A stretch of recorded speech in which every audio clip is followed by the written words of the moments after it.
Hi everybody, this is Brittany from Teach Me ABA, and today I'm going to continue on with our series on the Task List 5 BACB exam. So this one's going to be B-11.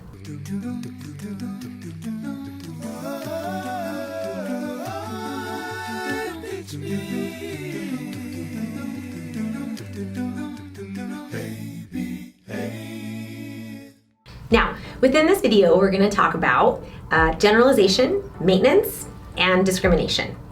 So, discrimination was actually in our previous video. And essentially, we talked about stimulus control and how there are instances when we respond to certain stimuli and then we don't respond to others. For example, we used our discussion about answering our phones. So essentially, a ringtone serves as a discriminative stimulus for answering our phones. And we continue to speak on our phones because we know that there's another person on the other line. Now, generalization occurs when an individual engages in the correct response across different settings, with different individuals, and with different stimuli. So we test for generalization within ABA because we want to see that the individual is going to continue engaging in that correct response, even past what's considered the intervention phase. So we run the intervention phase the exact same way with family members, with friends, and anyone that the individual is going to come across in their daily life. And then we also change the setting to make sure that they can still demonstrate that skill. So within Piles and Associates, we have some of our clients here in our clinic. So then we might venture out and make sure that that lesson can be done within a home or within the community or wherever else that we're able to take that client.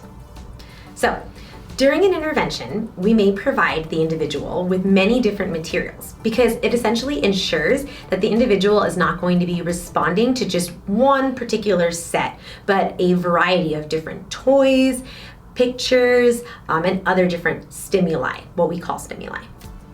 So for example, during an intervention, we might teach an individual that pictures of a soccer ball, a baseball, and a basketball are all considered different types of balls. Lastly, upon getting those correct, we may move on to seeing other pictures. So let's say that that person might see pictures of a golf ball, a softball, and a bowling ball. This individual is still going to know that those are all in the field of being considered balls. Now, once we get through that phase, which is considered the generalization phase, typically within our company at Piles, we move on to what's called maintenance. And what maintenance is basically that the individual is going to continue responding in that exact same way, even long after that the intervention phase has been completed. For example, let's say that we taught a particular client how to tie their shoes, and now this individual has graduated from our services. So 3 months later, we report with the caregiver and follow up and see if everything is still okay. And the caregiver reports that not only has the client gone faster, but they still continue to tie their shoes all by themselves. So this means that that particular skill has been maintained and it still follows on even long after that they've come into contact with a therapist or the other clinical team. So I know I've given you a lot of information, but I hope that this really gives you a good understanding of B-11. So we talked about discrimination, generalization, and maintenance. Good luck studying out there, and please like, subscribe, and share. We'll see you next time.